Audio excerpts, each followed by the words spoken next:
أعوذ بالله من الشيطان الرجيم بسم الله الرحمن الرحيم بسم الله وبحمده السلام عليكم ورحمة الله تعالى وبركاته. الفاتحة. أعوذ بالله من الشيطان الرجيم بسم الله الرحمن الرحيم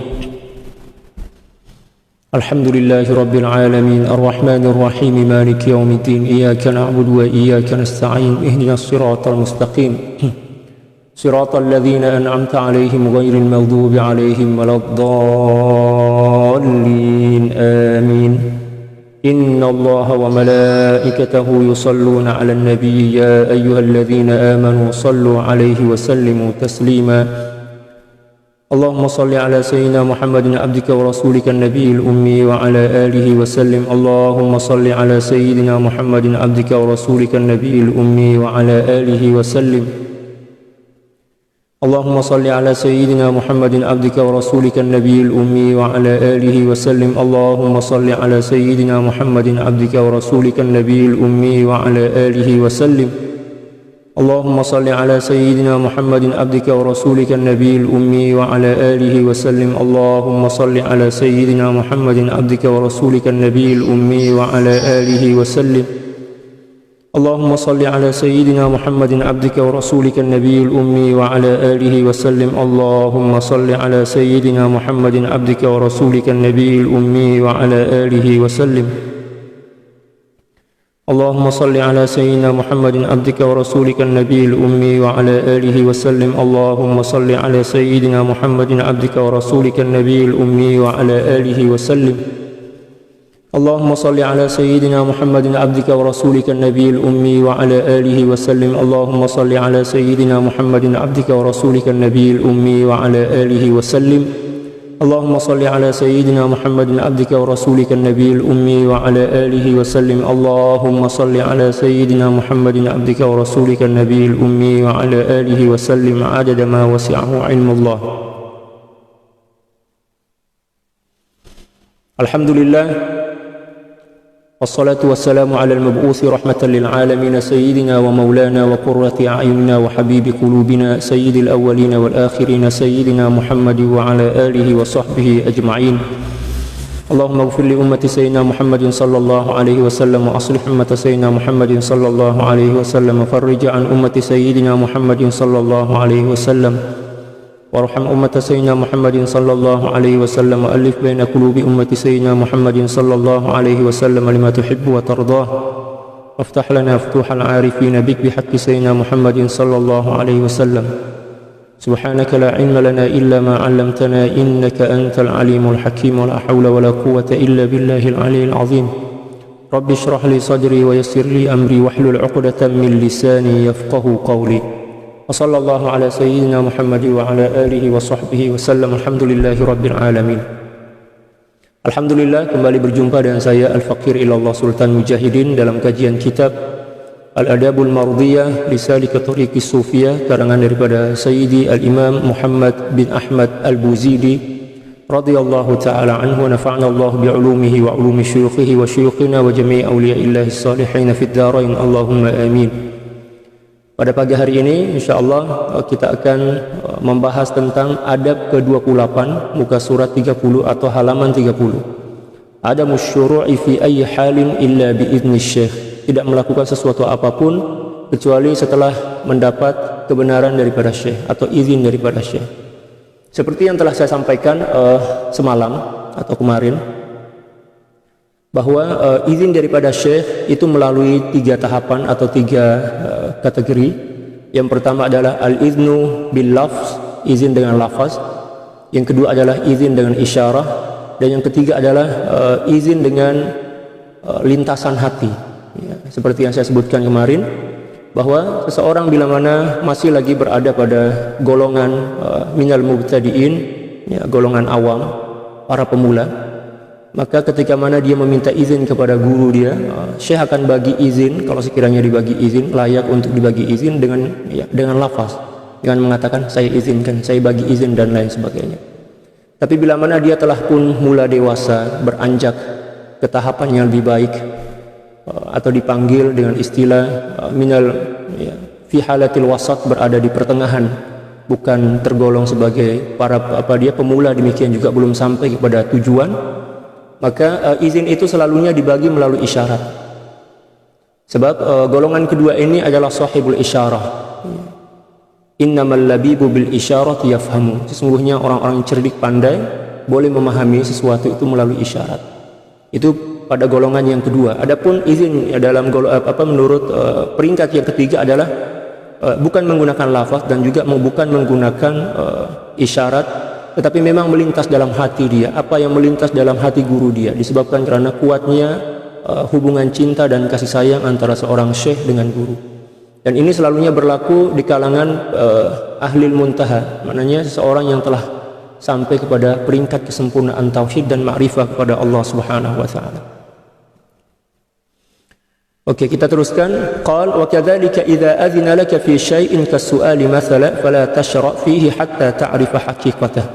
Demikian juga bila mana syekh bagi kebenaran kepadamu untuk meminta, maka jangan segera merespon izin tersebut sebelum engkau mengetahui hakikat daripada permintaan itu.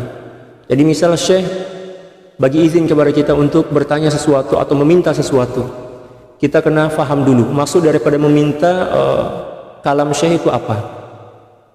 Adakah meminta dalam makna sesuatu benda, ataupun meminta dalam makna doa, ataupun meminta dalam bentuk apapun jua. Jadi kita kena faham dulu. Sebab bila mana kita segera merespon tanpa memikirkan dan mengenal pasti apa tujuan syekh bagi keizinan kepada kita, nanti takut-takut kita terjebak pada perkara yang tak sesuai dengan apa yang dikehendaki oleh syekh, sehingga kita pun akan melakukan su'ul adab kepada syekh, dan itu akan menghentikan seketika itu juga perjalanan kerohanian kita menuju kepada Allah Subhanahu wa taala, kecuali bila mana setelah kita bertaubat dengan taubatan nasuha dan meminta maaf kepada syekh, barulah perjalanan itu akan dimulakan kembali seperti itu. Fa inna likulli haqqin haqiqah, karena segala sesuatu yang benar ada hakikat dia, ada esensi dia. Ya, contoh misal kelapa. Nampak daripada luar kelapa itu biasalah lapisan-lapisan, ada serabut dia atau sabut kelapa kalau dalam bahasa Indonesia. Lapisan yang pertama adalah sabut kelapa, yang di dalam adalah belatok kalau dalam bahasa Jawa belatok ya. Di dalamnya pula ada, setelah kelapa itu dipisahkan daripada kulit kerasnya itu ya, maka di situ ada kulit kelapa yang warna hitam kan. Setelah itu diparut kelapa itu. Setelah itu diremas, dikeluarkan santannya. Setelah itu dimasak. Setelah dimasak akan terpisahlah antara minyak dengan ampasnya. Dan hakikat kelapa itu adalah minyak sebenarnya. Ya, hakikat kelapa adalah minyak. Demikian juga ya, setiap hakikat, setiap kebenaran yang disampaikan oleh syekh, di situ ada minyak dia, ada hakikat dia. Minyak itulah yang perlu kita cari. Jangan tertipu oleh kemasan, jangan tertipu oleh bungkusan dia. Jangan setakat memahami lafaz zahir daripada syekh itu. Kita kena faham, kita kena cari apa sebenarnya tujuan daripada kalam syekh ini. Tapi terkadang ramai di antara kita yang memahami kalam syekh itu sathiyan. Sathiyan maknanya secara tekstual, bukan secara kontekstual. Kita memahami mengikut susunan ayat zahir dia.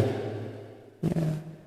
Dan itu adalah satu kekeliruan yang sangat besar. Sebab seorang syekh ini ketika menyampaikan tarbiyah kepada murid dia, selalunya beliau ini akan letak rahasia-rahasia sebenar daripada apa yang disampaikan itu melalui lafaz-lafaz zahir. Oleh sebab itu, sebelum kita menafsirkan ataupun memahami kalam-kalam syekh sebagai seorang mursyid, kita kena paham dulu istilah-istilah tasawuf. Ya kan, saya selalu bagi tahu kepada jemaah bahwa belajar tasawuf ini bukan mudah, bukan perkara yang mudah. Maksudnya kita tak boleh memahami tasawuf ini mengikut isi kepala kita. Kita kena memulakan dengan ilmu asas kepada tasawuf. Yang pertama adalah memahami mustalahatus sufiyah atau mustalahatut tasawuf, istilah-istilah tasawuf. Ada istilah-istilah dia, ada rumus-rumus dia. Yang pertama adalah mustalahatut tasawuf, istilah-istilah tasawuf. Yang kedua adalah qawaidut tasawuf, kaidah-kaidah tasawuf. Yang ketiga adalah usulut tasawuf, ya, asal atau prinsip-prinsip dalam tasawuf. Manakala yang keempat adalah rumuz, ya, bahasa simbolik dalam tasawuf. Nah, bila mana 4 perkara ini kita telah paham, lalu kemudian kita membaca kitab-kitab tasawuf, ya, barulah kita akan paham esensi sebenarnya daripada ajaran tasawuf. Tapi kalau empat ilmu yang saya sebutkan tadi kita tidak kuasai dan fahami dengan baik dan benar di bawah bimbingan seorang mursyid, maka kita akan tersalah paham tentang ajaran daripada tasawuf, apatah lagi kita membaca tasawuf itu daripada kitab-kitab asal dia, yaitu kitab-kitab Arab. Sebab setiap kitab tasawuf, ketika seorang pengarang menyampaikan pesan-pesan ataupun ilmu yang ada dalam kitab itu, dia akan mengikut aturan. Bila mana berkenaan dengan istilah-istilah, dia akan ikut istilah-istilah tasawuf. Bila mana menjelaskan tentang kaedah-kaedah pentarbiyahan, maka dia pun ikut kaedah-kaedah tasawuf. Bila mana menjelaskan tentang prinsip-prinsip utama dalam tasawuf, maka dia pun akan menggunakan prinsip-prinsip atau istilah-istilah yang digunakan dalam ilmu tasawuf itu. Demikian juga ketika seorang sufi atau seorang murabbi mursyid ingin menyampaikan satu makna atau satu pengajaran melalui kata simbol atau simbolik, maka dia kena ikut kaedah-kaedah rumus yang ada dalam tasawuf. Nah, tetapi ketika mana seorang tidak pernah mempelajari 4 ilmu asas tasawuf tadi, lalu kemudian dia membaca kitab-kitab tasawuf, apatah lagi tidak dibimbing oleh seorang mursyid, maka disitulah berlaku kecelaruan, ya, pemikiran yang tak betul. Demikian juga terkadang-kadang boleh menyebabkan kesesatan. Ya, oleh sebab itu kita kena betul-betul nak belajar tasawuf ini mengikut peringkat dia, peringkat macam itu. Apatah lagi para penyampai itu kena betul-betul paham empat ilmu asas tadi itu. Adapun bagi para pendengar, bagi jamaah, bolehlah, ya, boleh kita dengar aja, kita catat apa yang kita paham daripada syekh, tak ada masalah. Tapi nak menjadi penyampai ilmu, apatah lagi ilmu tasawuf itu, 4 ilmu itu kena dia kuasai betul-betul. Dia tak dibenarkan untuk menyampaikan ilmu tasawuf kecuali bila mana dia telah menguasai 4 ilmu tadi itu. Itu ilmu asas sebagai pijakan dia, ya, sebagai asas dia nak menyampaikan ilmu tasawuf. Ya. Tapi yang saya nampak, wallahu a'lam lah, mungkin dia orang tak menzahirkan ilmu pemahaman mereka tentang ilmu asas. Tapi selalunya ramai kita jumpa orang yang menyamakan tasawuf, dia menakal satu kata ataupun satu ayat daripada ulama tasawuf atau ulama tasawuf atau sufi, seorang ahli tasawuf. Tetapi dia memberi pemahaman yang berbeza dengan apa yang sepatutnya digunakan dalam ayat tersebut. Maknanya dia menggunakan istilah yang tak sepatutnya digunakan, ya kan? Oke, mungkin istilah sama antara istilah yang digunakan oleh ilmu tasawuf, demikian juga ilmu yang lain mungkin sama secara zahir. Tetapi yang perlu kita pahami adalah esensi dia, penggunaan daripada istilah itu. Contoh misal, saya pernah menyampaikan kata jamak kalau dalam fiqh adalah menggabungkan atau menghimpunkan 2 jenis sholat yang berbeza, ya, di satu waktu, sama ada jamak takdim atau jamak takhir, kita masyhur lah itu dalam fiqh istilah dia sama. Dalam tasawuf pun ada istilah jamak, demikian juga dalam dalam bahasa Arab pun ada istilah jamak. Kalau dalam bahasa Arab jamak itu adalah bilangan yang lebih daripada 3 dan lebih dipanggil jamak, ya kan? Kalau dalam fiqh jamak itu setakat 2 aja. Jamak itu 2, menghimpun 2 jenis sholat di waktu yang sama, di satu waktu. Adapun dalam istilah tasawuf jamak itu tunggal. Coba kita tengok perbezaan yang cukup jauh berbeza, kan? Ya, dalam fiqh jamak itu 2. Ya, dalam ilmu nahwu jamak itu 3. Manakala dalam ilmu tasawuf jamak itu 1. Cukup berbeza. Nampak sangat perbezaan dia. Nah, ketika seseorang tak faham tentang istilah jamak dalam ilmu tasawuf, lalu kemudian dia mencoba untuk menjabarkan atau mencoba untuk menjelaskan, menerangkan tentang istilah jamak ini menggunakan istilah fiqh, maka disitulah berlaku, ya, kekeliruan yang sangat besar. Sebab dia tak boleh nak letakkan satu istilah itu mengikut ilmu atau cawangan ilmu yang dia sedang jelaskan. Dan itu banyak berlaku, ya, di kalangan para penyampai ilmu. Kita tidak buruk sangka kepada mereka, mereka alim, mereka hebat, tapi terkadang-kadang penggunaan istilah itu yang tak betul. Dia menggunakan istilah-istilah bukan pada tempatnya, dan itulah yang menyebabkan pemahaman tentang sesuatu itu celaru, tak betul, keliru macam itu kan. Ya, kita kena meletakkan sesuatu mengikut tempat dia. Wad'us syai' fi mahalli, meletakkan sesuatu mengikut tempat dia. Nah, ketika kita ingin memahami isyarat-isyarat atau izin daripada syekh untuk melakukan sesuatu, kita kena paham dulu dalam konteks apa syekh itu cakap. Jangan terus kita paham macam, oh maksud dia macam ni, terus buat. Oh, tak boleh. Kita kena berlahan-lahan. Ya, berlahan-lahan, bertenang. Kita pikir dulu, oh syekh cakap macam ni. Apa sebab syekh cakap macam ni? Kalau dalam ilmu tafsir kan ada istilah asbabun nuzul, sebab turunnya ayat kan. Kalau dalam ilmu hadis itu ada asbabul wurud istilah dia. Adapun di kalangan para ulama ada juga dipanggil asbabul wuqu'. Ya. Sebab musabab mengapa seorang syekh cakap macam itu. Itu kita kena faham dulu, kita kena faham konteks dia. Ya kan, kita kena faham, oh syekh, keadaan syekh masa mengatakan atau menyampaikan ayat ini dalam keadaan macam ni. Sebelum ni syekh bincang pasal apa, dalam konteks apa beliau menyampaikan nasihat itu. Itu perlu kita teliti dengan baik, perlu kita kaji. Selepas itu barulah kita bawa kalam syekh itu dan kita timbang dengan neraca istilah-istilah yang digunakan oleh ulama tasawuf. Ya kan? Yang setelah itu barulah kita boleh mengambil natijah, hasil, ya, kesimpulan daripada apa yang disampaikan oleh syekh. Nah, lepas itu barulah kita amalkan apa yang menjadi natijah dan hasil. Tapi kalau kita suka-suka hati, apatah lagi tak sabar, terus ambil keputusan syekh cakap macam ni, tapi terakhir nanti pada ujungnya, pada akhirnya ternyata apa yang keputusan yang kita fahami daripada syekh itu tak betul, dan itu akan menyebabkan hubungan hati kita, rohani kita dan syekh akan terputus. Jadi berlahan kita kena faham dulu. Bagi seorang yang tidak faham tentang istilah-istilah seperti itu, kita kena tanya kepada orang yang faham. Fas'alu ahla dzikri in kuntum la ta'lamun.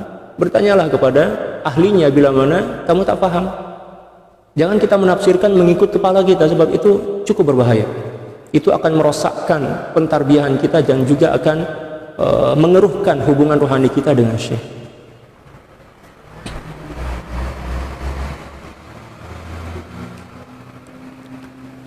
Wa haqiqatus su'ali alla tatruka syai'an mimma 'indak qalilan kana aw katsiran wa hina idzin tazuqu halawatah. Dan hakikat meminta adalah dengan cara engkau tidak meninggalkan sesuatu apapun yang ada pada dirimu, sama ada banyak ataupun sedikit. Wa hina idzin tazuqu halawatahu zahiran wa batinan, zahiran zullan wa ihanatan wa batinan izzan wa wilayatan. Nah, ketika itulah kamu akan mengecapi dan merasai manisnya meminta, sama ada meminta kepada syekh ataupun meminta kepada Allah. Jadi adab meminta atau berdoa itu ada.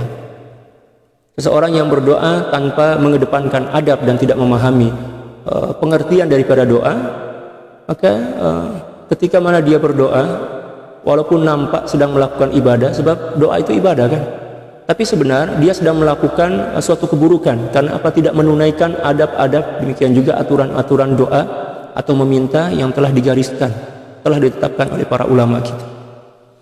Nah, maka kamu akan merasai, mengecapi manisnya meminta, sama ada meminta kepada syekh, meminta sesuatu kepada syekh ataupun meminta sesuatu kepada Allah. Apa maksud daripada meminta sesuatu kepada syekh? Bukan minta duit, tapi meminta keberkahan. Jumpa dengan syekh, madad ya syekh, ya, nazarat, ya, tolong pandang aku dengan pandangan kasih sayangmu ya syekh, ya kan. Demikian juga ridhaq ya syekh, ridhai aku, samihni, maafkan saya. Biasakan diri kita untuk meminta maaf. Ya, sebab seseorang yang tidak terbiasa meminta maaf, dia akan terjebak oleh jebakan nafsu dan syaitan. Ketika mana dia melakukan kesilapan, untuk meminta maaf itu cukup berat. Dan bila mana dia tak mampu meminta maaf pada seorang yang dia silap kepadanya, maka dia akan terkurung dalam rasa bersalah dan kemudian tidak akan boleh keluar daripada kurungan itu. Oleh sebab itu, biasakan diri kita meminta maaf kepada siapapun. Biasakan diri minta maaf. Walaupun terkadang-kadang bukan kita yang salah, bukan kita yang silap kan, tetapi kalau kita nampak dengan meminta maaf kepada seorang yang sebenarnya dialah yang melakukan kesilapan, boleh menyebabkan masalah itu terlerai macam itu, settle lah istilah kita, maka alangkah lebih baiknya kita minta maaf. Minta maaf, walaupun sebenarnya bukan kita yang salah dan silap. Minta maaf, sebab minta maaf itu adalah sesuatu yang mulia. Wa anta afu aqrabu littaqwa. Kamu memberikan maaf atau meminta maaf itu lebih dekat kepada takwa. Demikian juga kita jumpa dengan Syekh. Kita biasakan diri minta maaf. Samihni ala su'i adabi ya Syekh. Maafkan aku sebab saya tak pandai nak jaga adab, tak pandai dan berkhidmat. Ya kan, ridhoi saya Syekh, maafkan saya. Biasakan diri. Sebab bila mana kita telah terbiasa meminta maaf kepada Syekh, maka kita akan mudah untuk meminta maaf kepada orang lain. Sebab Syekh ini adalah contoh. Syekh ini tempat kita melatih diri ya, untuk melakukan perkara-perkara yang baik, sehingga ketika mana kita jauh daripada Syekh dan kita dituntut untuk melakukan kebaikan, kita akan melakukan kebaikan itu dengan sangat mudah, sangat ringan. Tapi kalau kita tak terbiasa minta maaf, maka kita akan terjerembab, kita akan terkurung oleh rasa bersalah ketika mana kita bersalah, dan kita tidak akan mampu untuk keluar daripada kurungan itu. Sebab apa? Kita tak terbiasa meminta maaf. Di kalangan para sahabat, kalau sekiranya ada berlaku perdebatan, biasalah kan, perdebatan ilmiah, bukan dengan tujuan untuk mencari kemenangan, tetapi tujuannya adalah untuk mencari kebenaran. Setelah mereka berdebat, walaupun sebenar sahabat itu bukanlah dia yang menjadi asbab perdebatan itu, tapi dia dengan ringan hati, ringan lisan untuk meminta maaf pada sahabat yang lain. Walaupun yang silap, salah bukan dia. Demikian juga salafun saleh. Tapi kita di akhir zaman ini meminta maaf itu sesuatu yang cukup berat, dan itu sebagai tanda bahwa kita ini terkepung, kita ini terbelenggu oleh nafsu. Apa susahnya kita minta maaf? Mohon maaf ya, maafkan saya, senang aja kan? Tapi itulah terkadang, apatah lagi ketika mana kita dah yakin bahwa dialah yang melakukan kesilapan, walaupun tak ada bukti, tapi ada keyakinan itu, maka sangat berat bagi kita untuk jangankan meminta maaf, bahkan terkadang-kadang memaafkan pun sangat berat. Dan itu adalah satu penyakit nafsu yang cukup kronik, yang perlu kita hancurkan, yang perlu kita buang daripada hati kita. Wa anta afu aqrabu littaqwa. Kamu meminta maaf ataupun memberikan pemaafan kepada orang lain itu lebih dekat kepada takwa kepada Allah. Oleh sebab itu, ajarilah anak-anak kita untuk ringan hati meminta maaf dan memaafkan orang lain. Ya. Tazuku halawatahu zahira wa batina. Bila mana kamu buat macam tu, maka kamu akan mengecapi manisnya meminta. Sama ada meminta kepada Allah, meminta kepada Syekh, ataupun meminta kepada orang lain dengan tujuan-tujuan dan cara yang baik. Batinan wa zahira, zahiran wa batina. Sama ada zahir, demikian juga batin. Zahiran zullan wa ihanatan. Yang nampak pada zahir kamu adalah zullan, rasa hina di hadapan guru, ya kan, di hadapan Allah ketika kita meminta, wa ihanah, dan juga rasa rendah. Sama hina, zullan, wa ihanah itu sama sebenarnya. Wa batinan, adapun di dalam batin kamu, izzan wa wilayah, ada kemuliaan. Demikian juga ada nilai-nilai kewalian, maknanya adab dalam jiwa kita. Wa anta bainal halaini,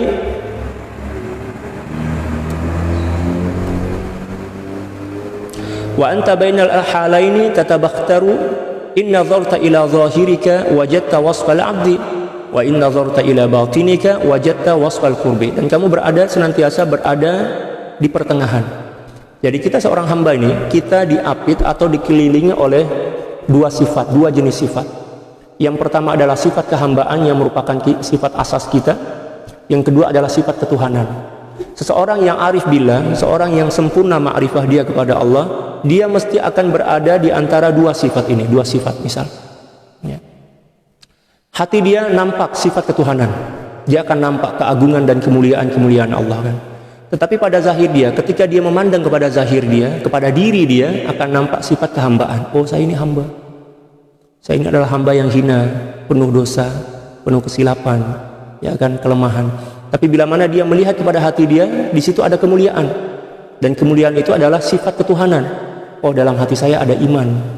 Tidaklah Allah Subhanahu wa taala mencipta saya kecuali untuk apa? Menjadi hamba yang sebenar. Di sebalik sifat kehambaan di situ ada sifat kemuliaan, dan sifat kemuliaan itu adalah sifat ketuhanan. Nah, adapun seseorang yang terkungkung atau terperangkap dengan sifat ketuhanan tanpa kewujudan sifat penghambaan pada diri dia, dia mesti akan menjadi orang yang zindik. Menjadi orang yang zindik. Ya. Demikian juga seseorang yang setakat memandang sifat kehambaan pada diri dia tanpa memandang kepada sifat ketuhanan Allah Subhanahu wa taala, maka dia akan menjadi orang yang putus asa. Ya. Hatinya akan retak, ya, hancur, tanpa menemukan jalan kembali menuju kepada Allah, sebab dia tak nampak sifat-sifat kemuliaan Allah Subhanahu wa taala, yang Allah itu pemaaf, yang Allah itu penerima taubat, yang Allah itu mengampunkan dosa dan lain sebagainya. Oleh sebab itu, untuk menyempurnakan keadaan kita berada di antara dua sifat, yaitu sifat kehambaan dan sifat ketuhanan Allah Subhanahu wa taala, kita perlu belajar kepada seorang yang telah sampai kepada maqam, dan itulah tujuan kita bertasawuf. Ya, tujuan kita bertasawuf macam itu, untuk menyeimbangkan keadaan kita zahir dan batin, baina sifatil abdi wa sifat, ya, wa sifatil khaliq, macam itu. Faman lam yajma' baina ad-diddaini falaysa biwasifin muwasil al-irfan, mawasil al-irfan. Dan siapa orang yang belum mampu menghimpun dua sifat yang bercanggah tadi, yaitu sifat ketuhanan dan sifat kehambaan dalam diri dia, maka itu bermakna dia belum sampai kepada tujuan, ya. Dia belum sampai kepada kesempurnaan ma'rifah kepada Allah. Wa man jama'a bainal faqri wal ghina wadh-dhulli wal 'izz wal faqdi wal wajh wa ghairi dzalika faqad amina syarra kullil bawaqi. Masyaallah. Dan sesiapa orang yang telah mampu menghimpun dua sifat yang bercanggah, yaitu sifat faqr pada diri dia dan sifat ghina yang nampak pada hati dia, yang merupakan sifat ketuhanan, maknanya dia memandang kepada Allah dengan sifat ketuhanan, ghina maknanya kaya, tapi memandang pada zahir dia, pada diri dia dengan sifat apa? Sifat kehambaannya, itu faqr, ya kan, lemah, perlu kepada Allah. Wa dzulli wal 'izz, demikian juga sifat hina dalam diri dia, pada diri dia, lalu kemudian memandang kepada Allah dengan sifat 'izz, kemuliaan. Wal faqdi wal wajr, lalu kemudian dia memandang kepada dirinya sebagai seorang hamba yang hakikatnya tak wujud, faqd maknanya tak wujud. Lalu kemudian dia memandang kepada Allah sebagai Tuhan yang sedia ada, qadim, azaliyah, qadim azali, kan. Oh, dia akan nampak Allah wujud, saya tak wujud, ya. Wa ghairi dzalika, dan selain daripada sifat-sifat yang disebutkan tadi, faqad amina syarra kullil bawaqi, maka dia akan selamat daripada keburukan-keburukan nafsu yang masih melekat pada diri dia. Allahu akbar. Dia tidak akan terombang-ambing oleh perubahan-perubahan yang berlaku, sama ada dalam diri ataupun di luar diri dia, sebab dia berada di pertengahan, ya, di pertengahan. Summa in sa'alta ayyuhal akh syai'an qalilan kana aw katsira fa khudh nisfahu wa tasaddaq bin nisfil baqi kafaratan li nisfil awwal. Bila mana kamu meminta sesuatu kepada seorang, ya, ataupun meminta sesuatu kepada Allah Subhanahu wa taala, sama ada banyak ataupun sedikit, lalu kemudian Allah Subhanahu wa taala bagi apa yang kamu minta itu, maka ambillah separuh dan sedekahkanlah separuh. Nah, ini luar biasa, ya. Apa tujuan daripada kita ambil separuh dan sedekah separuh? Tujuannya adalah nak menghimpun dua sifat yang bercanggah, yang berlawanan tadi sekali dalam diri kita. Kita ambil itu sebab kita fakir, ya kan, perlu kepada Allah melalui apa yang kita nak. Lepas itu kita nampak dalam diri kita, oh, dalam diri saya, ya, ada sifat ketuhanan. Maksudnya bukan kita bermakna kita ini Tuhan, tak, maknanya dalam diri saya dituntut untuk mencontoh sifat-sifat ketuhanan. Apa dia? Kaya. Dan satu di antara tanda yang seorang itu mempunyai sifat kaya dalam diri adalah dengan cara memberi. Jadi ketika mana dia meminta sesuatu kepada Allah, lalu Allah bagi apa yang dia nak itu, dia tak ambil semua. Dia ambil separuh mengikut kadar keperluan, dia ambil separuh, ya. Lalu separuh itu dia bagi kepada fakir miskin, kepada orang-orang yang memerlukan. Barulah seseorang itu sempurna dalam menghimpun dua sifat yang bercanggah pada diri dia, yaitu sifat ketuhanan, sifat pemurah, sifat pemaaf, sifat kaya dan lain sebagainya, dan sifat kehambaan, ya, perlu, hina, ya kan, fakar dan lain sebagainya. Tapi bila mana harta itu kita ambil semua, apatah kita simpan dalam hati kita, kita kunci dalam hati kita, seolah-olah ianya adalah satu bingkisan atau satu anugerah yang perlu kita sembunyikan dan setakat untuk diri kita sendiri, maka maknanya kita berada pada posisi terhijab daripada Allah Subhanahu wa taala, atau dipanggil dengan istilah fasik. Auzubillah. Itulah satu di antara tanda kefasikan. Tidak melakukan sesuatu sesuai dengan apa yang dikehendaki oleh Allah Subhanahu wa taala. Dan memang ini satu di antara akhlak yang cukup berat untuk kita amalkan. Karena kebanyakan di antara manusia ini tomak maknanya serakah. Inginkan sesuatu semuanya secara sempurna, ya, lalu ingin dimiliki secara bulat-bulat atau secara 100%. Itulah sifat asas pada manusia. Kecuali seorang yang telah ditarbiyah dan telah menyucikan diri dia.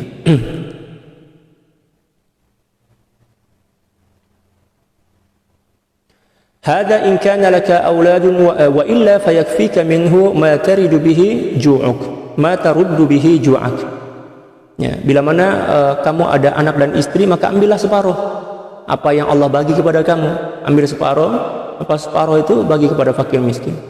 Tapi kalau sekiranya kamu tak ada anak dan istri, maka ambillah setakat untuk makan sahaja. Untuk makan ketika itu sahaja. Masya Allah, ini berat nih. Ya kan? Wa ma tasturu bihi auratak, demikian juga kamu mengambil setakat untuk menutup aurat kamu, untuk beli baju yang sederhana, bukan yang mewah. Mislal kasrati al-yabisah. Ya, contoh misalnya menggunakan baju-baju yang biasa. Ya, kasratil yabisah ini maknanya baju biasalah kan. Bukan baju yang mewah, bukan baju baru. Wal jubbatal khashinah, demikian juga jubah yang kasar macam itu. Perlu kita ketahui bahwa apa yang beliau sebutkan ini adalah diperuntukkan untuk para pemula. Jangan pula kita berpikir, tapi tuan guru syekh itu tengok makan dia sedap-sedap lah, baju dia pun halus-halus, lembut-lembut, halus dalam bahasa Melayu, halus, mahal pula itu. Tapi dalam kitab itu syekh cakap kena guna baju yang kasar. Ya kan, makanan pun yang biasa-biasa.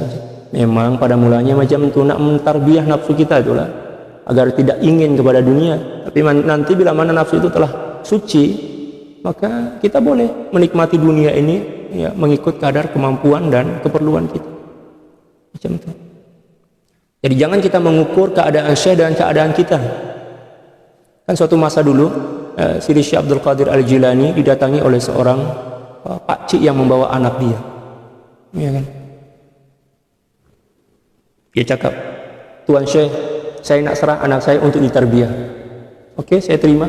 Itulah adab orang-orang dulu, menghantar anak belajar itu memang ada serah terima istilah dia, diserahkan. Oke, ditarbiyah oleh Syekh Abdul Qadir Al-Jilani.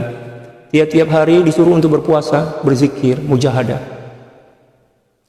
Pada suatu hari Pak Cik ini datanglah nak melawat anak dia, dah rindu sangat dah. Tengok Sidi Syekh Abdul Qadir Al-Jilani sedang makan di hadapan hidangan yang memang Masya Allah, ayam bakar. Ya. Dipersilahkan, sila duduk, sila jemput sekali. Oh, mohon maaf Syekh, tak ada makan dah tadi. Oke. Tunggu kat luar. Lalu kemudian keluarlah anak dia, bagi apa dia melayan, bagi apa khidmat kepada Sidi Syekh Abdul Qadir Al-Jilani, ambil air minum, ambil makanan dan sebagainya. Terkejut Pak Cik itu tengok, anak dia kurus sangat, setakat tulang dengan kulit yang melekat, macam itu kan. Dia pun berpikir, kesiannya anak saya. Lalu kemudian dia tengok kepada Syekh Abdul Qadir Al-Jilani, kenapa Syekh makan sedap-sedap, anak saya pula badan dia kurus, ya. Pucat pula tu kan, kurang tidur lah kan. Selepas Sidi Syekh Abdul Qadir Al-Jilani makan, memang lancang juga lah. Apa lancang ini maknanya berani juga lah. Pak Cik ini bertanya, Sidi Syekh, kenapa Sidi Syekh tak bagi makan kepada anak saya itu? Tengok badan dia kurus sangat, pucat pula. Syekh pula makan sedap-sedap, makan ayam bakar pula itu kan. Begitulah mungkin bahasa dia. Jadi Syekh Abdul Qadir Jilani ini, beliau tersenyum, saya paham maksud kamu, saya paham. Macam ni saya bagi tahu. Nanti bila anak kamu telah menjadi seperti saya, macam saya, barulah dia mulai makan sedap macam ni. Dipeganglah ayam tuh, ayam dah tulang-tulang aja kan, ya adalah siki-siki baki daging dia, ditepuk, bangun, ayam itu terus bangun, ya kan, hidup kembali.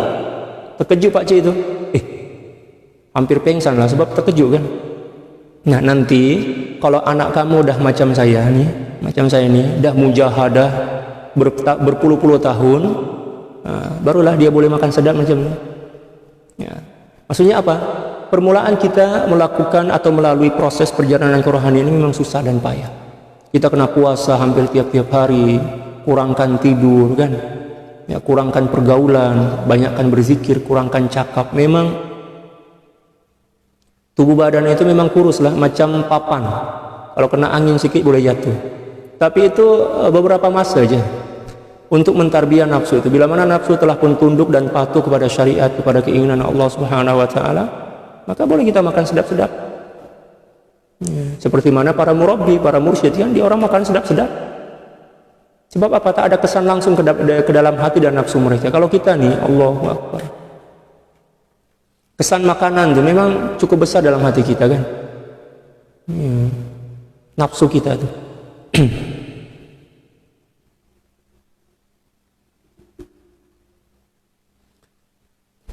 Wa mimma yaqika al-barda wal har wa ziyadatu fawqa hadha haramun akhdhuha. Demikian juga bolehlah kamu ambil apa yang Allah bagi setelah kamu meminta itu, ya, setakat untuk menutup tubuh badan kamu daripada musim sejuk dan panas. Adapun bila mana kamu ambil lebih daripada itu, maka hukumnya haram. Haram di sini bukan daripada sudut syarak, tetapi hukum haram mengikut adab tasawuf. Sebab dalam tasawuf itu mengambil sesuatu yang lebih daripada keperluan kita, hukumnya haram. Contoh, kaki kita dua, ini bagi orang pemula ya, para pemula. Kaki kita dua sepasang ya. Tapi selipar kita 10 pasang. 9 pasang itu hukum dia haram secara adab, bukan secara hukum, bukan secara hukum fiqh. Adab haram secara adab. Ya, kena sedekah kepada orang lain, guna 1 pasang. Itu pada permulaan kita, pada permulaan perjalanan kita masih tergolong sebagai para pemula. Tapi bila mana seseorang dah sampai pada peringkat kesempurnaan tauhid, yang mana dunia tak berkesan dalam hati dia, nak guna nak memiliki 10 pasang selipar pun tak ada masalah. Karena 10 pasang selipar itu mesti dia akan guna semua secara bergantian untuk mendekatkan diri kepada Allah. Tapi kalau kita yang masih terbelenggu oleh hawa nafsu, memanglah kita mendakwa, saya nak guna untuk ke masjid, ya, konon ke masjid. Tapi sebenarnya ada bisikan nafsu kat dalam dia, bisikan nafsu yang halus dalam diri dia. Dia nak tunjuk kepada kawan dia yang selipar dia banyak, bertukar-tukar tiap hari. Jenama pula, jenama yang mahal macam itu. Ya pada mulanya memang lillahi ta'ala, memang pada mulanya. Tapi di pertengahan jalan nanti, niat itu boleh ditukar oleh nafsu. Sebab dia belum sabit lagi, dia belum tamakkun, maknanya belum kukuh dalam tauhid dan ma'rifat. Adapun para aulia yang telah sampai kepada kesempurnaan tauhid, tak ada celah, tak ada peluang bagi nafsu untuk mengacau, ya, ma'rifah hati mereka.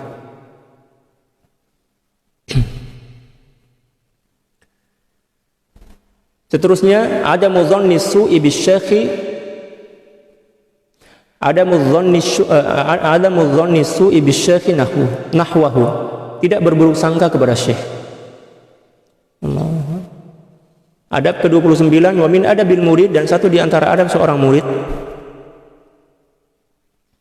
alla yadhunna bi syekhihi annahu yubghiduhu aw yuhinuhu. Ya, satu di antara adab seorang murid kepada syekh dia, jangan sesekali dia menyangka, berburuk sangka kepada syekh dia, yang syekh ini marah ataupun merendahkan dia. Ini kena paham betul. Syekh marah kepada kita sebenarnya bukan sebab syekh marah, tapi itu adalah ungkapan kasih sayang. Jangan pula kita berpikir, syekh marah kepada saya, tadi dia suara beliau cukup nyaring kan, marah. Maknanya kita berburuk sangka, sebab dalam hati seorang syekh, seorang mursyid, tak ada sifat marah yang bermakna benci, tak? Ya. Beliau marah di lisan itu sebagai bukti yang beliau itu cinta. Ada sesuatu yang kita lakukan yang bercanggah dengan syariat sehinggalah beliau marah. Jadi maknanya kemarahan beliau adalah kasih sayang dan cinta. Au yuhinuhu, atau merendahkan. Misal terkadang-kadang Syekh bergurau kan, kamu nih baju tak pernah gosok, ya, gosoklah, kemaslah sikit. Kita pula berpikir, kenapa Syekh cakap macam itu di hadapan murid-murid yang lain? Sakitnya hati saya. Na'udzubillah, itu tanda kita tak cinta kepada Syekh. Ya. Jangan pernah terhina, jangan pernah merasa terhina bila mana Syekh itu menyindir kita. Sebab tujuan dia adalah pentarbiyahan semuanya. Syekh nak munculkan, Syekh nak menzahirkan seluruh penyakit-penyakit hati kita dalam jiwa kita ini, yang tak boleh keluar, tak boleh nampak kecuali dengan dipancing. Pancingan dia apa? Pancingan dia adalah sindiran. Macam itu kan? Dah selalu saya sampaikanlah kepada jamaah. Ya. Nak tahu yang seseorang itu betul-betul berakhlak ke tak? Senang dia. Ya, tapi jangan buatlah, sebab ini bukan makam kita setakat para mursyid yang boleh buat. Kita mencela kawan kita di hadapan dia. Bila mana dia marah, tersinggung hati, itu tanda bahwa dia tidak jujur menjadi sahabat kita. Tapi kita jangan buat, sebab itu bukan makam kita. Ini contoh aja kan. Tapi kalau kita menghina kita mencaci dia dengan tujuan untuk menguji dia, tapi dia biasa aja, malah mungkin dia balas dengan gurauan misalkan, dia tak tergores hati, itu adalah seorang sahabat sejati. Demikian juga seorang syekh ini terkadang-kadang dia bergurau itu dengan sesuatu yang menurut kita mungkin melampau sikit lah.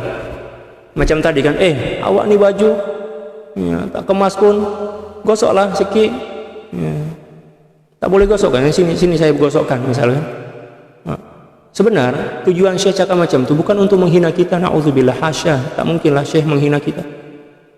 Ya, tetapi nak menzahirkan sifat buruk yang ada dalam diri kita, yang setakat boleh dipancing keluar dengan apa? Dengan sindiran. Nah, itulah satu di antara hikmah mengapa terkadang-kadang Allah Subhanahu wa taala menundukkan beberapa orang makhluk untuk menghina kita. Tujuannya apa? Untuk menzahirkan sifat asal kita. Adakah kita mampu bersabar kalau kita balas dengan hinaan, dengan cacian? Itulah harga diri kita. Harga diri kita adalah cacian dan hinaan, sama dengan orang yang menghina itu. Tapi bila mana kita sabar, kita diam je, atau mungkin kita doakan, ya Allah, ampunilah dosanya ya Allah, redhoilah dia, itu orang yang hebat.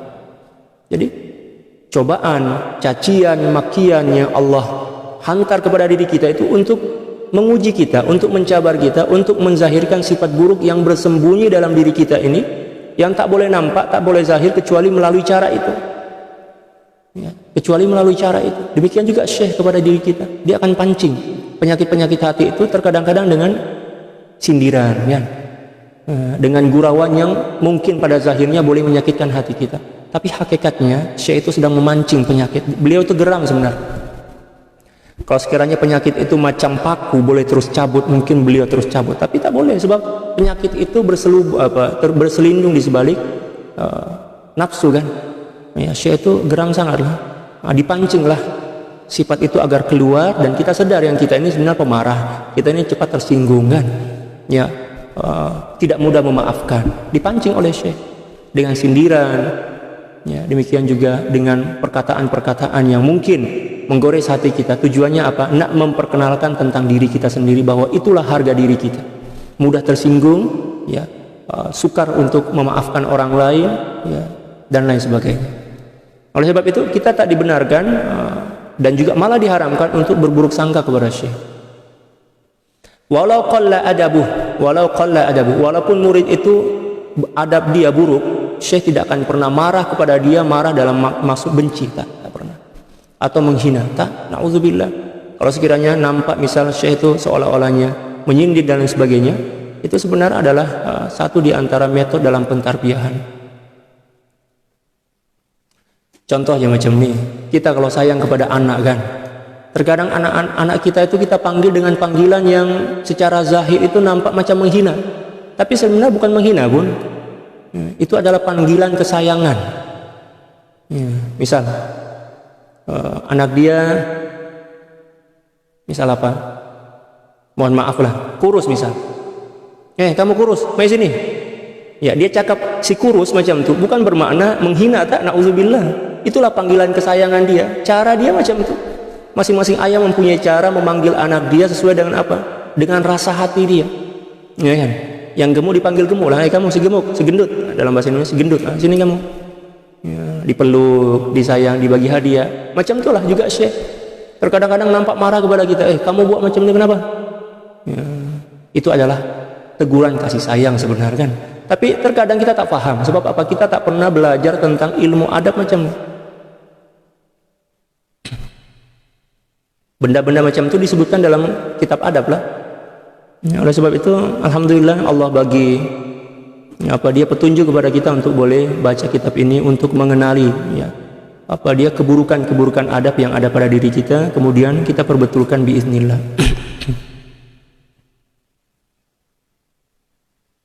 Aw laisa huwa indahu fi nadharin kabir, atau dia merasa kenapa Syekh ini tak memandang sangat kepada saya, tapi kalau kepada ahbab yang lain, kepada murid yang lain nampak sayang sangat, saya pula fi tarfi aini, mana setakat di pinggir mata, maknanya dikesampingkan lah, macam diketepikan.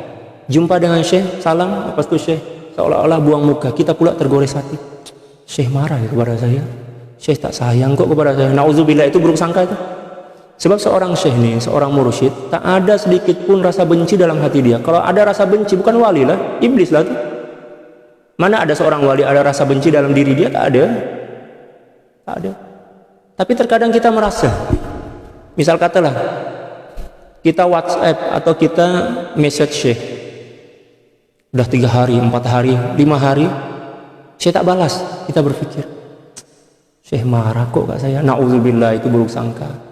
Apa buktinya Syekh marah kepada kita? Tak ada bukti lah, maknanya buruk sangka lagi. Alangkah lebih baiknya kita mentakwil, oh Syekh mungkin busy, Syekh mungkin tak sempat, ya Syekh mungkin macam itu. Dan tetap yakin bahwa Syekh itu sayang kepada kita. Tapi kalau kita berburuk sangka kepada Syekh, menuduh Syekh dia tak sayang kepada kita, maka sangkaan kita itu akan diwujudkan oleh Allah Subhanahu wa taala dan diputuskanlah hubungan hati kita dengan Syekh.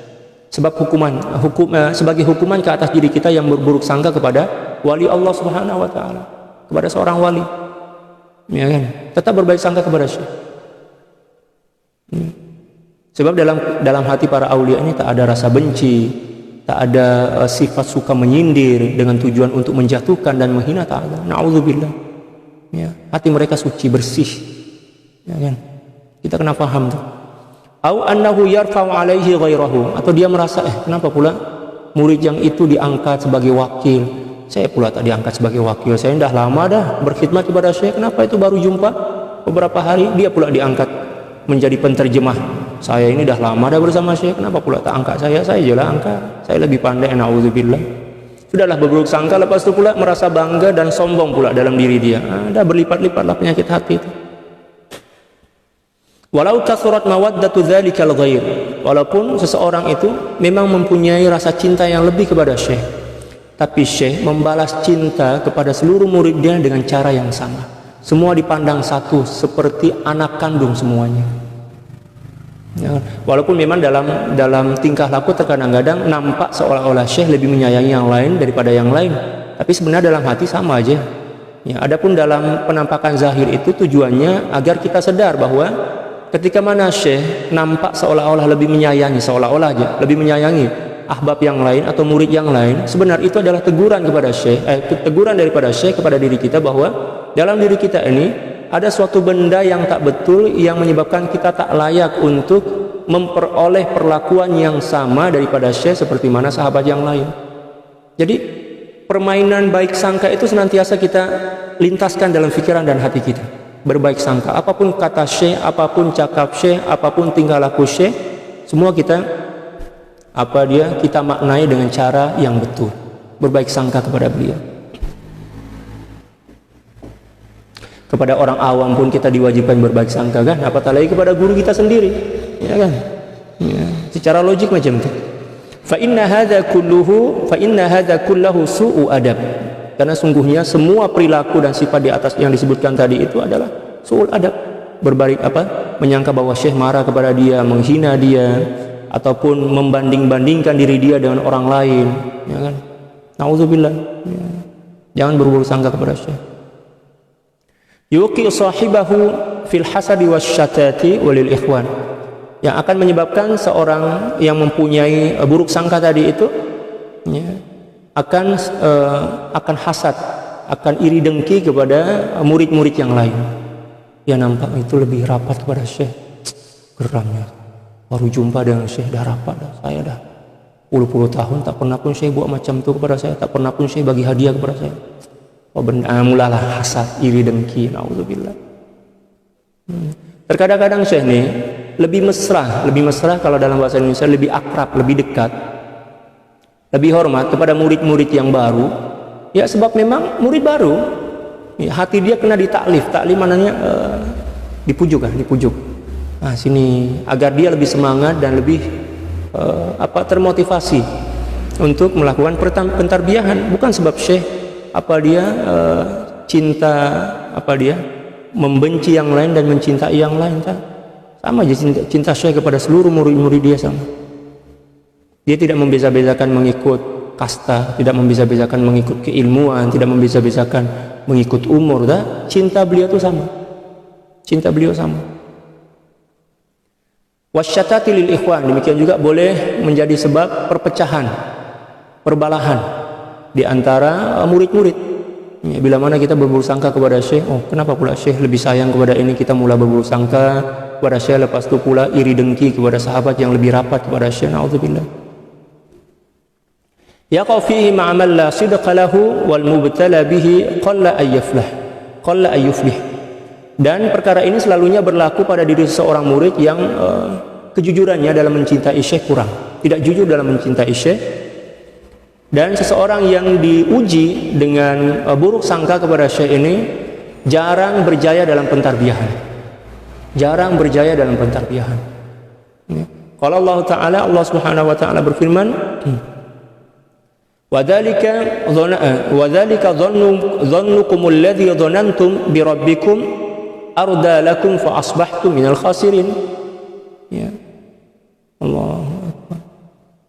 Dan itulah sangkaanmu yang telah kamu sangkakan kepada Tuhanmu, ya, yang telah membinasakan kamu dan juga menyebabkan kamu tergolong sebagai orang-orang yang merugi.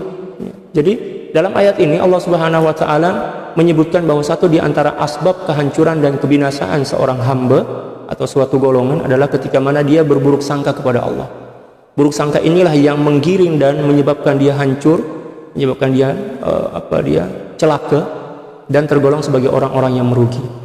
Ya, demikian juga kita kepada Syekh, jangan berburuk sangka. Seperti mana kita dilarang berburuk sangka kepada manusia secara awam, demikian juga kepada Syekh. Ya kan? Apatah lagi kepada Allah Subhanahu wa taala dan baginda sallallahu alaihi wasallam. Oke, wa ahlul hadrati mutahharuna min mithli hadha li'anna al-murida idza dhanna fi asy-syekh ma laysa fihi kana muttasifan bil buhtanil azim. Adapun ahli hadrah yaitu seorang yang mempunyai kelayakan untuk senantiasa bersanding dan bersama Allah Subhanahu wa taala, ya hati mereka suci, mereka telah pun disucikan atau mutahharuna telah disucikan mimithli hadza daripada penyakit ini, maksudnya adalah buruk sangka. Li'annal murida idza dhanna fi syai', karena sungguhnya seorang murid bila mana dia berburuk sangka kepada atau bersangka kepada syekh ma laisa fihi, sesuatu yang tak ada pada diri syekh, kana muttasifan bil buhtanil azim, maka sungguhnya dia telah menyifatkan dirinya dengan apa? Ya, dengan sifat pembohong yang besar. Berbohong kan tak ada bukti. Berburuk sangka itu adalah buhtanul azim, kebohongan yang besar. Fa innal fuqara inda syekh ka asabi'il yad, karena sungguhnya seluruh murid-murid syekh dalam pandangan syekh itu macam seluruh jari jemari. Nah, suruh 5 jari ini kan, kedudukan dia sama. Ya. Sama aja. Bila mana mengambil sesuatu semua ikut bergerak. Ya kan? Bila mana meletakkan sesuatu semua pun ikut bergerak. Demikian juga seorang syekh kepada murid-murid dia. Ya, cinta semua kepada murid-murid. Walaupun mungkin di antara murid itu ada yang derhaka, ada yang tapi cinta syekh tidak akan pernah berkurang. Masalahnya kita yang kurang cinta kepada syekh. Cinta itu senantiasa mengalir daripada syekh ke dalam diri kita, tetapi kita tak mampu nak menampung. Sebab apa? Hati kita tertutup. Tertutup oleh apa? Tertutup oleh tidak wujudnya rasa cinta kepada syekh, ya, yang menghubungkan antara cinta syekh dan diri kita, sehinggalah cinta syekh itu boleh masuk ke dalam jiwa kita. Ya, macam itu. Kama qala Asy-Syarafi, laisa wahidun minhu a'azza minal akhar. Jadi seluruh jari jemari kita ini tak boleh kita beza-bezakan. Oh, ini lebih mulia dibandingkan jari ini. Ini tak boleh. Kita kena samakan. Semua jari saya ini adalah baik dan mulia. Macam itu.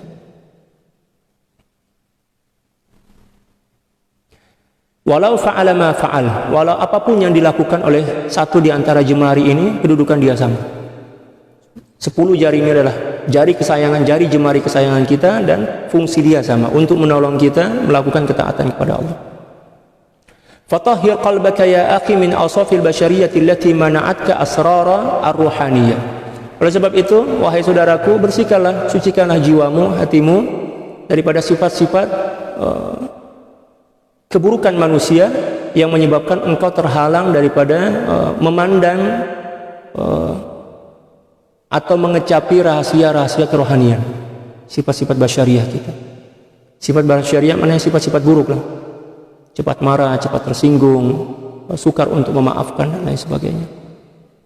Litakuna min ahlil ajsadir nuraniyah, agar kamu tergolong sebagai manusia-manusia yang mempunyai jiwa-jiwa kerohanian, ya kan? Dan ini merupakan perintah daripada Allah sebenarnya. Kita diperintahkan untuk menjadi manusia-manusia yang berjiwa malaikat, macam itulah, berhati malaikat. Dalam Al-Quran, dalam suratul Baqarah,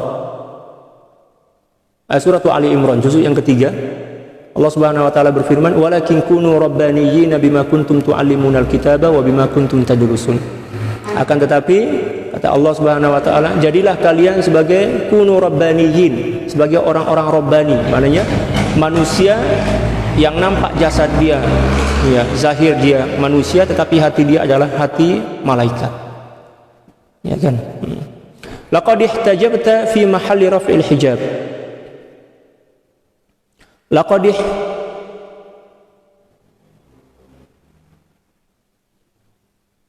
Laqad inhajabat fi mahalli raf'il hijab wa asa'al adab. Yang mana nafsu ini, sifat basyariah ini akan menjadi hijab bagi dirimu, sehingga tidak boleh terangkatnya tersingkapnya rahasia ketuhanan. Jadi sifat-sifat kemanusiaan, cepat marah dan lain sebagainya, itu akan menghijab hati kita sehingga tak boleh terangkat, tak boleh nampak kepada cahaya-cahaya ketuhanan. Wa'sa al-adaba fi lubabil adab. Ya, dan dia nafsu itu, nafsu sifat-sifat buruk-buruk, sifat manusia yang buruk itu akan senantiasa tidak menjaga adab kepada Allah Subhanahu wa taala. Wa alzamaha al-khuruj min hadrati su'i dhanni ila, ya, wa alzimha, dan kemudian lazimkanlah nafsu atau diri kamu itu untuk keluar daripada buruk sangka kepada Allah dan kepada syekh, ila hadrati su'i dhann, ila hadrati husni dhann, kepada baik sangka kepadanya. Kita diperintahkan. Jadi hati kita yang senantiasa berburuk sangka kepada seorang, berburuk sangka apatah lagi pada syekh kita, apatah lagi kepada baginda dan Allah Subhanahu wa taala, kita diwajibkan untuk membuang buruk sangka itu, ya, agar kita layak untuk menjadi ahli hadrah, ya, melatih diri kita untuk berbaik sangka. Di akhir zaman ini buruk sangka di antara penyakit yang cukup buruk sangka. Terkadang kita dengar satu perkataan ataupun cerita daripada orang lain, kita terus percaya. Oh, dia macam tu sebab orang cakap macam tu. Na'udzubillah. Boleh kita menilai seseorang dari cakap orang? Kita tak tahu orang itu ada kebencian, ada hasad kepada dia, kan? Kita kena tabayun. Kita kena tanya dulu lah. Tanya kepada sahibul jasad, kepada orangnya. Betul ke apa yang dia cakap tu? Jangan terus kita menuduh. Oh, ternyata kamu macam ni, kamu macam ni. Terus persepsi kita dalam fikiran tu, oh, dia ini adalah iblis. Kita malaikat pula. Ya kan, na'udzubillah. Ya, Allah Subhanahu wa taala berfirman, ya ayyuhalladzina amanu in ja'akum fasikun binaba'in fatabayyanu. Jelas dah ayat dia, kan? Wahai orang-orang beriman, bila mana ada kabar, seseorang menyampaikan kabar kepada kamu, haram bagimu untuk terus mempercayainya. Sebelum tabayyun dulu, tanya, cari kebenaran. Kita suka-suka hati terkadang orang cerita tentang orang lain. Oh, betul ke? Oh, macam tu. Oh, kita pula terikut, kan? Memperbetulkan. ya, tanpa cari tahu kepada orangnya. Kita tanyalah, betul ke Tuan, apa yang dia cakap ini, dia cakap macam ini tentang Tuan, tentang Puan. Mohon maaf, sebenarnya saya tak nak masuk campur pun sebenarnya. Tapi sebab dia sampaikan kepada saya pun ikut terganggu lah dengan berita itu kan. Sebab saya kenal kepada Tuan, boleh tak saya minta penjelasan daripada tabayun lah macam itu kan. Nah, itu baru seorang muslim dan mukmin yang baik. Tapi terus kita kita percaya, pertama itu dosa besar. Yang kedua, itu akan meredupkan cahaya iman kita. Dan nak keluar daripada buruk sangka yang telah kita simpan berhari-hari, apatah lagi bertahun-tahun tuh, Allahu Akbar. Berat sangat. Ya kan? Berat sangat. Oleh sebab itu jangan mudah-mudah suka-suka hati berburuk sangka kepada orang lain, apatah lagi setakat dengar cerita daripada orang lain yang belum tentu orang itu betul. Ya kan, mungkin dia ada kepentingan, mungkin dia ada masalah dengan orang yang dia cerita tentang dirinya itu kan. Oleh sebab itu akhir zaman ini, Allahu Akbar, zaman fitnah. Kita kena pandai-pandai ya, untuk menilai sesuatu, pandai-pandai untuk mencari kebenaran tentang sesuatu itu. Jangan suka-suka hati berburuk sangka lah. Kesian hidup kita yang ringkas singkat ini ya, hancur disebabkan karena buruk sangka kita kepada orang lain kan. Ya, kena hati-hatilah.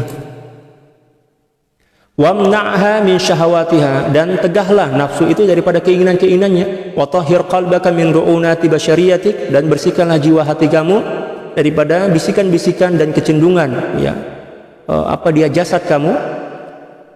Wa antantasira lillah, dan mintalah pertolongan kepada Allah. Wa la tantasira li nafsik, dan janganlah kamu minta pertolongan kepada nafsumu. Liyansurakallah, agar Allah Subhanahu wa taala menolongmu bila mana kamu minta pertolongan kepada Allah Subhanahu wa taala. Wa yutsabbit qadamak, dan juga meneguhkan jiwamu. Wallahu ghalibun ala amrih, dan Allah Subhanahu wa taala maha mengalahkan dan menundukkan ya atas keinginan dan perintahnya. Wallahu a'lam bissawab. Subhanaka la ilma lana illa ma 'allamtana innaka antal alimul hakim, wa la hawla wa la quwwata illa billahil aliyil azim. Innallaha wa malaikatahu yusalluna 'alan nabi ya ayyuhalladzina amanu sallu 'alaihi wa sallimu taslima. Allahumma salli 'ala sayyidina Muhammadin 'abdika wa rasulika an-nabiyil ummi wa 'ala alihi wa sallim. Allahumma salli 'ala sayyidina Muhammadin 'abdika wa rasulika an-nabiyil ummi wa 'ala alihi wa sallim. Allahumma salli ala sayyidina Muhammadin 'abdika wa rasulika an-nabiyil ummi wa 'ala alihi wa sallim. Allahumma salli ala sayyidina Muhammadin 'abdika wa rasulika an-nabiyil ummi wa 'ala alihi wa sallim. Allahumma salli ala sayyidina Muhammadin 'abdika wa rasulika an-nabiyil ummi wa 'ala alihi wa sallim. Allahumma salli ala sayyidina Muhammadin 'abdika wa rasulika an-nabiyil ummi wa 'ala alihi wa sallim.